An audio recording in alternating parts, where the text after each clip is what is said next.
In 2024, the world seemed on the brink of collapse. Europe was sinking into a prolonged war. Conflicts were escalating in the Middle East. The global economy faced an unprecedented deadlock, broken supply chains, out-of-control inflation, absurd trade tariffs that brought international commerce to a standstill. In the United States, political polarization had reached unprecedented levels. Dialogue had been replaced by distrust. People no longer listened to each other.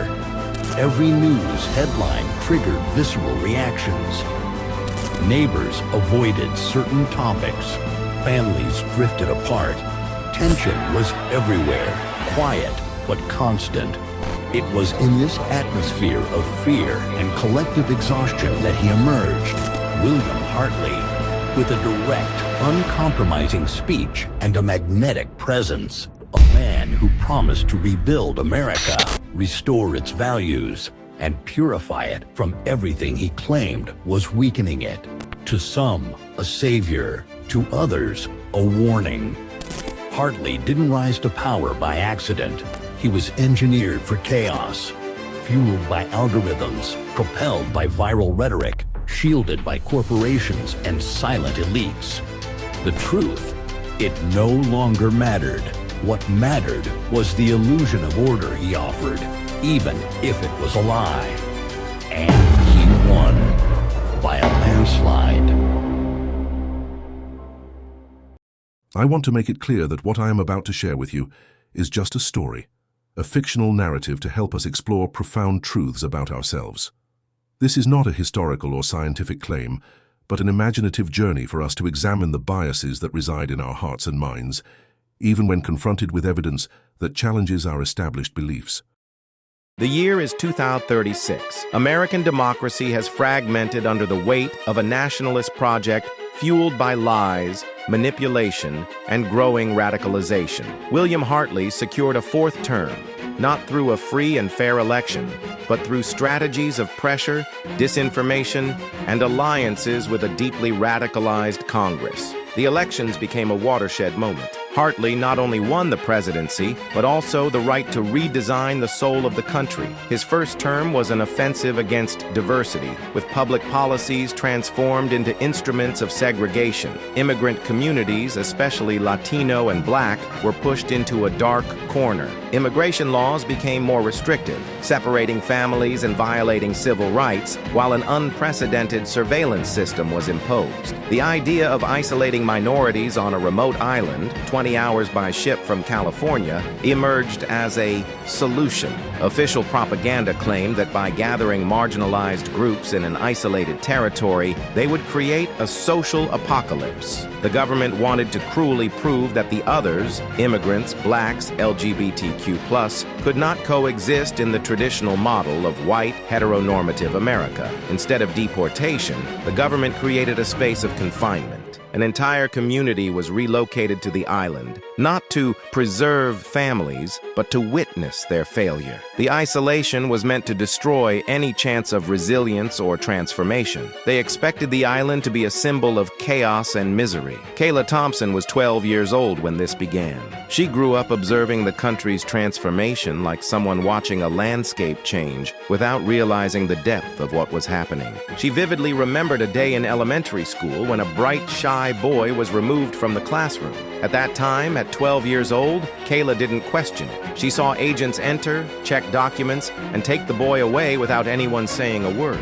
The teachers continued as if nothing had happened. Her classmates, children like her, followed the silent lesson. Don't question, don't care. Her family, white and upper middle class, saw these changes as a necessary evil to preserve national security. At dinner that night, when Kayla asked about the boy, her parents exchanged quick glances. "They're security procedures, sweetheart," her father said. "We don't always understand, but it's for our protection." Kayla accepted it. She swallowed the question. She learned not to see, not to question. This was the first lesson of a society being built on the systematic erasure of lives that didn't fit the desired model. 10 years later, studying international relations at Stanford, Kayla was the perfect product of this system. Blonde, blue-eyed, intelligent, but deeply isolated from reality beyond her privileged bubble. The educational system, once critical, was now a machine that reproduced the status quo. Those who dared to question were silenced. It was then that Professor Marcus Rodriguez, of Latino origin, proposed an intriguing challenge to Kayla and the other students. He presented a thought-provoking example. He brought to class a small article describing a remote island. He projected images, maps, documents, reports, and explained how entire communities had been segregated and erased from the social map. The professor's words resonated deeply with Kayla. Something about that story, the faded images, the forgotten faces, the idea of an entire people silenced, hit her like lightning. It was as if that island spoke directly to her innermost concerns. With her heart racing and her mind buzzing, she raised her hand in the middle of the class, interrupting the flow of the explanation. "Professor, how was this allowed? How did nobody do anything?" Her voice, though firm, carried a mixture of indignation and urgency that made the room silent for a moment. Professor Marcus paused before answering, measuring his words. "Yes, this happened," he said with slight regret in his voice. "But, to be honest, I don't know what happened afterward. The record suddenly stopped, as if someone wanted us to forget." He stared at Kayla for a moment, noticing the restlessness in her eyes, and finished with a half-smile. "Who knows? Maybe you'll discover it yourself. Maybe you'll go there and come back to tell us what you found. Perhaps the story is still alive, just waiting for someone to listen." The island wasn't just a geographical place, but a symbol of how the state dealt with those who didn't fit into its nationalist vision. A mystery, a challenge. Something was about to change. In the following weeks, the island became an obsession for Kayla. She searched through hidden documents, fragmented accounts, old maps. Each new discovery eroded a piece of her worldview. Finding it wasn't easy. Files had been erased, manipulated. But persistent, she found the exact coordinates. The first attempts to visit were denied. It was then that her father, Richard Thompson, an influential lawyer, intervened. But his motivation wasn't to support his daughter, but to prove that she was wrong. During a tense dinner, he spoke firmly. "You'll see with your own eyes, and you'll understand why these measures were necessary. The government didn't make a mistake, Kayla. It did what needed to be done to protect order. Some people need to be removed. It's hard, but it's the truth." Kayla stared at him in silence. He didn't want to prevent her from going. He wanted her to return, convinced that he had always been right. And for the first time, she felt that her fight wasn't just against the system, but against her own father's mentality. After weeks of negotiations, Kayla received a special researcher's pass. She would be the first outsider authorized to visit the island in almost a decade. On the day of boarding, the sky was overcast, as if the world knew what she was about to face. The military dock was silent, watched by soldiers who avoided eye contact. Kayla held her document folder firmly, trying to hide the internal turmoil. Her father didn't appear to say goodbye, only sent a driver with a dry note. "Good luck. Truth has many faces." As she boarded the armored boat, she observed the coast disappearing behind her. Ahead, a dense fog covered the sea like a veil between two worlds, and deep down she knew it wasn't just a research trip. It was a direct dive into the heart of a buried story, and perhaps the beginning of her own transformation. After almost 8 hours at sea, with the sky already plunged into leaden tones and the boats rocking, testing her limits, Kayla was called to the captain's cabin for dinner. The environment was cold, without any sign of hospitality. Captain Brigg, a robust man with a hard look and a sharp voice, received her with a simple plate and a not-so-subtle conversation. "Tomorrow morning we'll stop a few miles from the coast," he said, cutting the meat on his plate with violence. "This ship doesn't dock at that island. No decent person sets foot there without a strong reason." Kayla observed him, cautious. "You'll change vessels. One of their supply boats will come to get you. They isolate themselves. People who choose to live on the margins have to deal with the consequences." "That is trash that the world pushed to the bottom of the sea." There was something more than contempt in his tone, a contained anger, almost personal. "Don't expect kindness or safety," he continued, wiping his mouth with his closed fist. Those people are savages, and they shouldn't have been left loose for so long. Kayla swallowed hard. For the first time, she felt the real weight of what she was about to face, and realized that perhaps the island wasn't the only place full of monsters. Kayla spent a restless night reflecting on the captain's words, which left her concerned about her safety. She wondered what she would really find on the island and if his warnings had any foundation. Fear grew, but she knew she couldn't turn back. The next morning, she was abruptly awakened by knocks on the door and orders to hurry. The captain was waiting for her on the deck, impatient. He informed her that it would be necessary to change vessels to continue to the island, and that the next ship would be more difficult to deal with. Without many explanations, Kayla headed toward the new boat, feeling the tension increase as she approached her destination. The vessel change was quick and without ceremony. Kayla was led to a smaller, older, but visibly safe and well-maintained ship. She expected to find the same hostility as on the first boat, but was surprised. The new crew, although serious and reserved, showed a silent respect.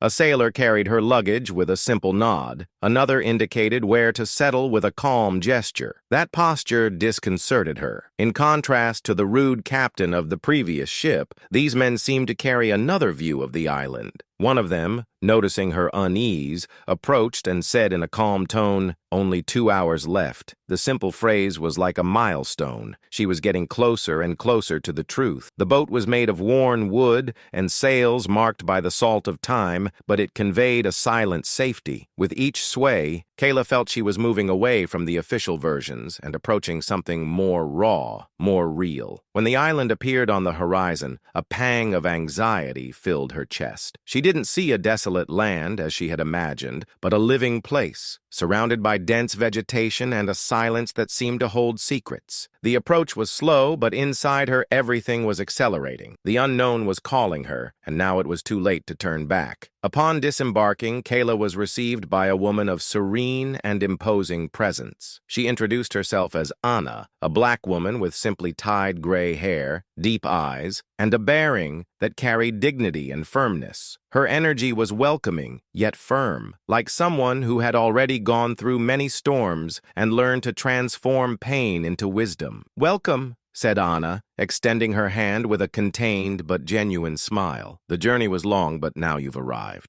What you'll see here may change everything you think you know." Kayla shook her hand, feeling that the gesture said more than words could explain. There was a calmness in Anna that disarmed, a silence that seemed to hear beyond what was said. "How do you live here?" Kayla asked immediately, without disguising her restlessness. "All this is very different from what they say out there." As they walked through a simple but living village, Anna began to explain. "At the beginning, it was very difficult. The first year especially. We had almost nothing. The little that came from the government was scarce and poorly distributed. But we learned to resist together, with work, with love, with mutual respect. And so we continue. And today, how do you sustain all this? Solar energy. At the beginning, it was just a generator that turned off in the late afternoon. No light, no connection. Now we have satellite internet for everyone, for free. And education here is strong, vibrant. Our children learn to think, to question, to create. This is our greatest weapon." Kayla looked around her in amazement. It was like being in another world, not because of the precariousness she expected to find, but because of what actually existed there. A living community with its own rhythm. "But the world out there has another view of you," she murmured. Anna stopped, staring into Kayla's eyes. There was the firmness of someone who carried centuries of poorly told stories. "You have much to see still," said Anna, resuming the walk. "I ask only one thing. Keep your eyes and heart open,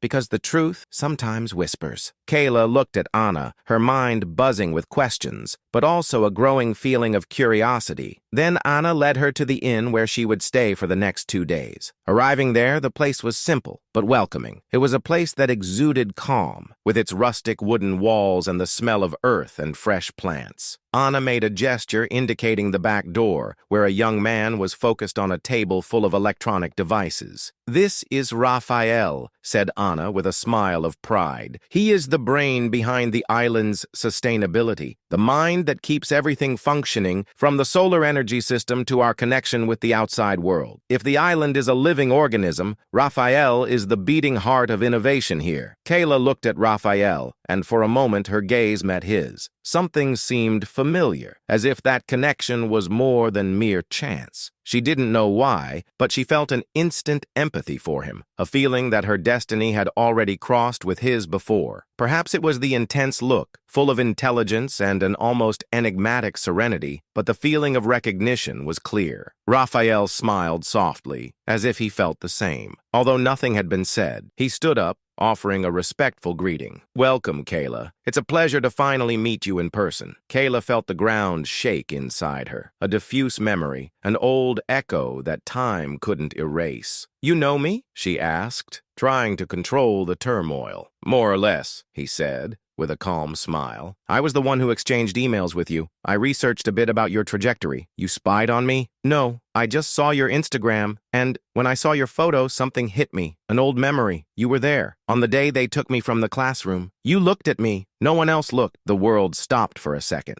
Kayla didn't remember clearly, but she remembered the pain, the powerlessness, and now, the warmth rising in her skin. The two looked at each other as if something was already underway, even before the re-encounter, as if destiny had waited for this exact moment. Two strangers with a broken story, finding the pieces again and, among them, also finding a spark. It was there, between past and present, that something new began, something strong, something that burned slowly, but with the strength of a fire. The silence between Kayla and Raphael seemed to expand the time around them. Something there enveloped them, not spoken, but understood. As if the entire universe had taken a deep breath for this moment to happen. Anna, who observed from a distance, didn't need many words. Her gaze captured what many wouldn't know how to name: connection, ancient root, a silent bond that was reborn with a force that didn't come from now, but from long before. She approached slowly without breaking the atmosphere that the two created without realizing. "Raphael," she said with a firm yet welcoming voice. He turned, attentive. "Show her everything, the way we live, how we resist, how we recreated what was denied to us." He hesitated for a moment, as if he didn't know if he was the right person for this. But Anna was direct. "It's not just because of your mind, Raphael. It's because of what you two share and may not yet fully understand. She needs to see the truth of the island with her own eyes, but guided by someone who knows what it's like to survive carrying a past." Kayla felt a chill run down her spine. Anna knew, not everything, but enough to entrust the young man with that role. "Do you want this, Kayla?" asked Anna,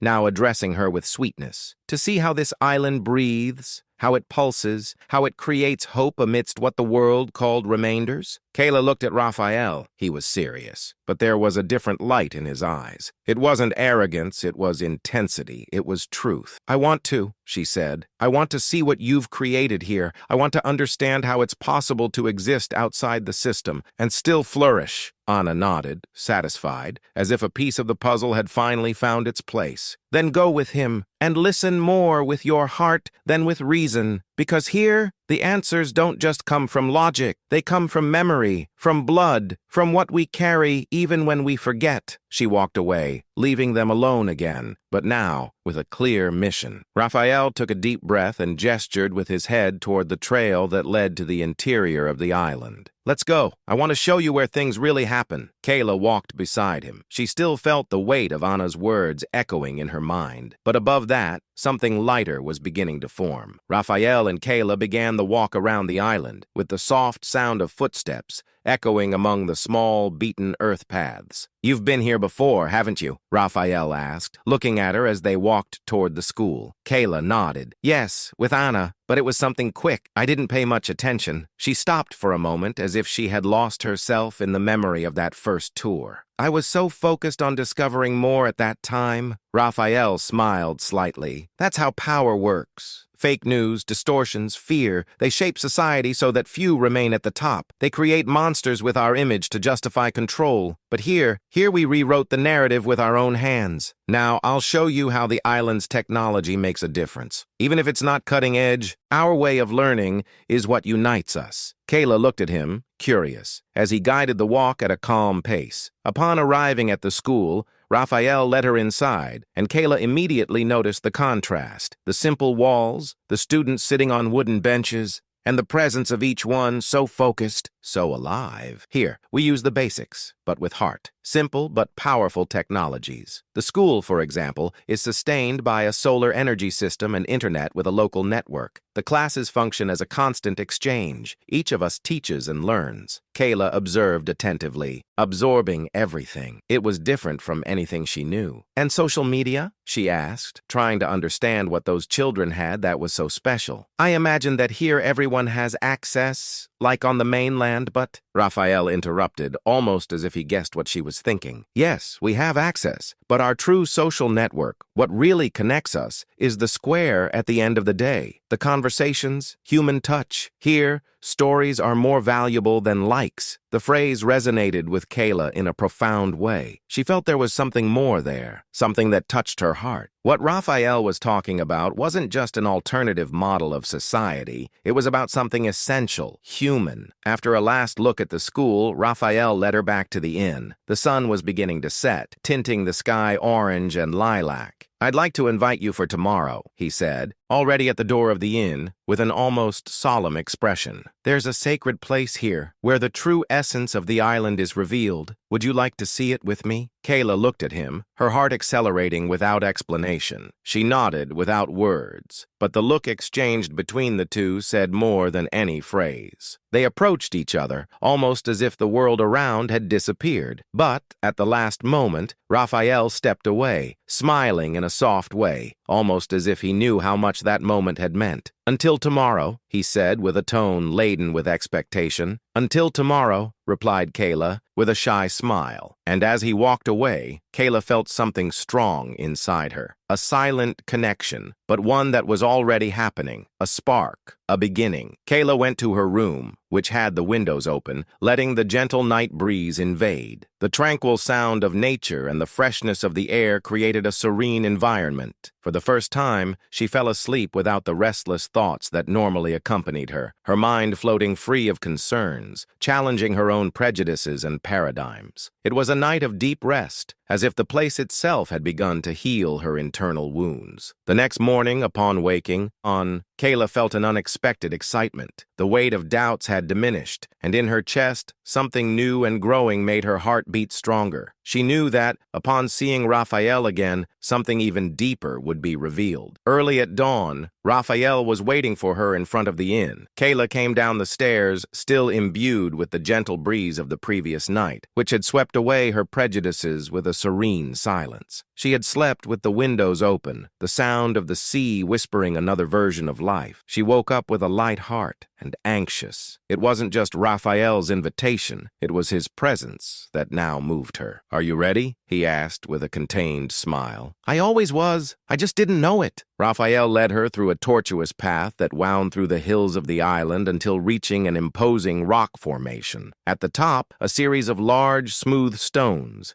each with deep and mysterious inscriptions. The place was silent, and the only thing that could be heard was the soft sound of the wind passing between the stones. This is the Temple of the Writer Stones, said Raphael with a reverent tone. Here, centuries ago, an ancient people took refuge. They came to the island fleeing from their conquerors in search of a new beginning. When the first colonizers arrived, they found these inscriptions on the stones, but couldn't read them. Only after many years our community managed to translate these texts, Kayla observed, fascinated as he pointed to the inscriptions. The stones were engraved with ancient symbols, and when he explained, she could understand the meaning of some words. The scriptures speak of a people who crossed the sea in search of peace. They built their new home here, away from the tyranny of their oppressors. It was a culture focused on connection with the earth, on the wisdom of nature, and on freedom. Raphael approached one of the stones and passed his fingers with reverence over the grooves of history. For decades, we thought they were meaningless marks. But gradually, with the help of linguists and descendants of indigenous peoples of the region, we managed to translate part of what's here. Kayla knelt before one of the stones. Below the original inscriptions, an engraved wooden plaque brought the translation. We came from an empire that promised opportunities, but planted chains. Here we made a pact with the sea and with time, to live in truth, to care for each other, to resist in silence. She felt the world crumble inside her. The words echoed something she had been suffocating for years, the rupture between what the United States claimed to be and what they had become. "That's it," she whispered between sobs. "My country, your country, is not this anymore. It's not what they imagined." Raphael approached in silence without interrupting her. "They dreamed of freedom, of justice," she continued, looking at him. "And now all I see is fear. Fear of those who think differently, of those who have the courage to change.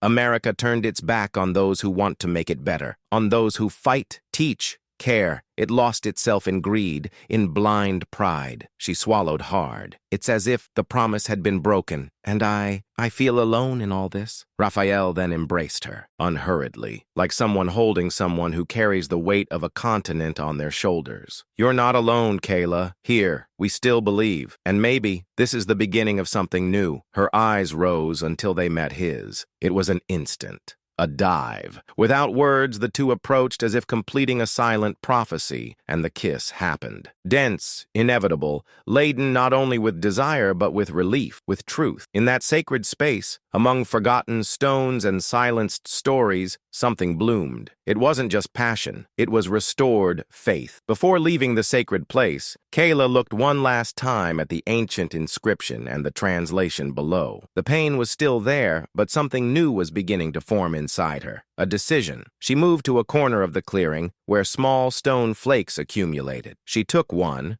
cold to the touch, and knelt before a large moss-covered stone. With a piece of rusty metal, she began to scratch the surface firmly. Raphael observed in silence, respecting the moment. The words emerged, trembling but strong. "Here we will change our destinies." She contemplated the inscription for a moment, feeling the weight of the phrase. Then she turned to Raphael, her eyes shining with something beyond passion, a purpose. "Their story won't be lost, and ours is just beginning." He extended his hand to help her up. The touch between them was silent, but laden with meaning. They walked back along the trail as if something new had been established in their hearts. The sun rose, warming them, while the morning breeze carried the last vestiges of a past that no longer made sense. The next day, Kayla and Raphael walked along the island's trails, each step revealing more about that place that defied the conventions of the world outside. As they advanced, Kayla noticed the harmony among the people. Whites, blacks,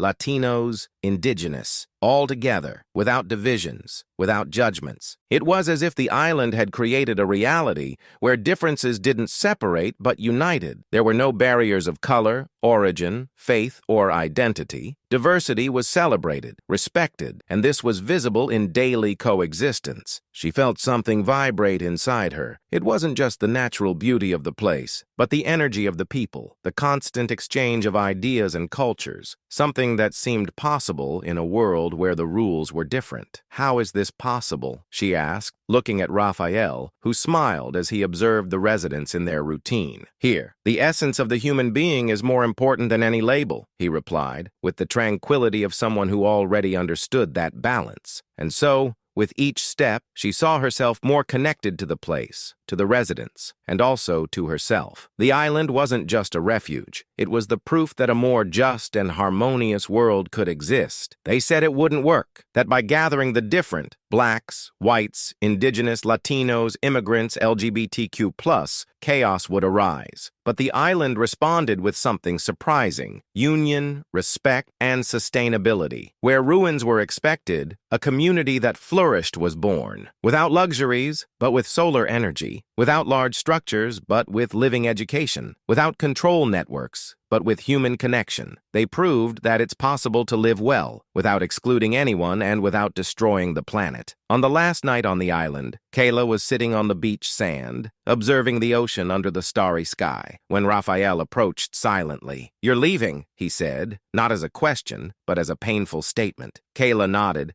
her tear-filled eyes reflecting the moon. "I need to. What I saw here, the world needs to know. The truth about the island of hope can't continue buried in lies." Raphael took her hand gently, his face a mixture of pride and sadness. "How long?" he asked, his voice almost a whisper. Kayla shook her head, unable to offer certainties. "I don't know. Months, maybe more. I have to fight this battle to the end." He nodded in silence, accepting her mission. The night sky seemed infinite above them, a silent witness to a love that was born between two worlds. The stars reflected in the unshed tears of both. When Kayla's boat docked on the mainland, a committee of journalists was waiting. Her father, Richard Thompson, was there, along with government representatives, all waiting to hear what the young researcher had to say about the savages of the isolated island. The microphone was extended to her, cameras on, the world watching. "The island that you tried to erase from the map," she began with a firm voice, "is not a place of chaos or savagery. It's the model of the world that we're wasting the chance to build." She took a small device that Raphael had created from her bag. "This projector contains the truth that you tried to bury." The images flooded the white wall behind her. A vibrant community, sustainable technologies, a revolutionary education system, diversity not as a problem, but as a solution. The next day, Stanford's main auditorium vibrated. In the front row, Professor Rodriguez observed with pride his former student, now transformed into a symbol of resistance. The data spoke for themselves. The island's indexes of education, health, and well-being surpassed any prediction. "It's not just an island," concluded Kayla, her voice echoing throughout the campus. "It's the future that we can create." When she finished, the momentary silence was broken by an ovation